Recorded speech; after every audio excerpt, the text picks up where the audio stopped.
वे में तो चल ही जाए, काम आएगा। इसलिए जैसे दरबार में राजाओं ने बताया अमुक लड़का अमुक राजकुमार, दूसरे दरबारी लोग कहने लगे नहीं नहीं, उसमें ये कमी है, वो अवगुणी है, वो शराब पीता है, वो जुआ खेलता है, क्यों? वो माता पिता की आज्ञा का पालन नहीं करता। हर कोई कमी बताने लगे। भीष्म का छोटा बेटा था सज्जनों, जिसका नाम रुक्ममाली था। रुक्ममाली कहने लगा पिताजी, अगर अपनी बहन का विवाह द्वारिकाधीश कृष्ण से कर दिया जाए तो महाराज भीष्म की आंखों में प्रेमाश्रु आ गए। बेटा तुमने बिल्कुल सही कहा, योर आइडिया इज राइट, तुम्हारा विचार बिल्कुल सही है। सौभाग्य अगर वह वरना हो, बरनी मेरी सुकुमारी हो।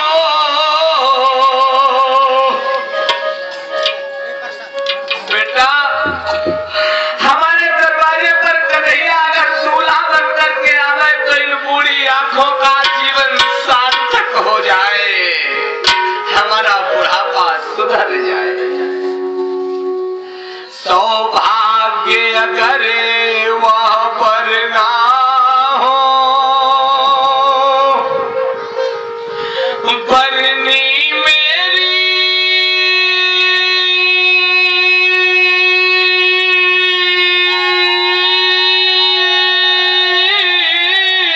सुकुमारी हो। इस बूढ़े की अंतिम इच्छा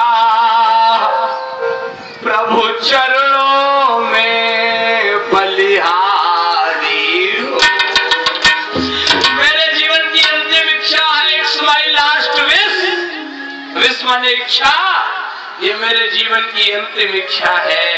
मेरी बेटी का विवाह अच्छे घर में हो जाए, अच्छे वर के साथ में हो जाए। जो इतना कहा, महाराज भीष्म का बड़ा बेटा है कौन? रुक्मी।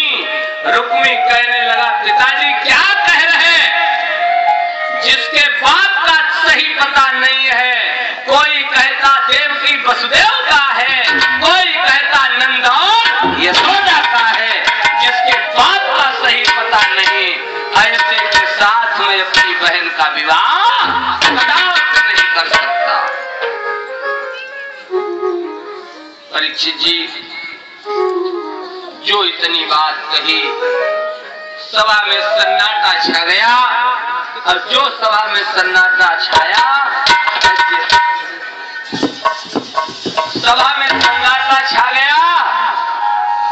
परीक्षित जी बेटे जब समर्थ हो जाते हैं तो बुढ़ापे में पिता की बात चलती है। आलखंड में वर्णन है, जिनके ललिका समर्थ हुई गए तिनको कौन परी।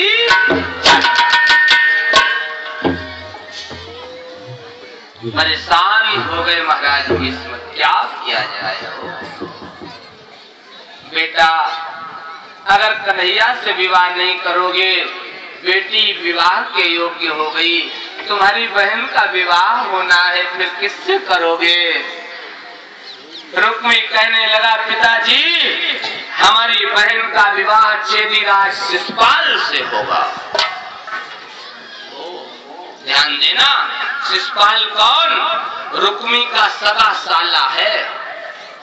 अब बोलो विवाह क्या सीधा है? ये तो उल्टा होने लगा। लेकिन कौन बात काटे रुक्मी की? ठीक है बेटा, एज यू लाइक, आपकी जो मर्जी, आपकी जो इच्छा, जैसा चाहो वैसा करो। वहीं पर ब्राह्मण को बुलाया गया वहीं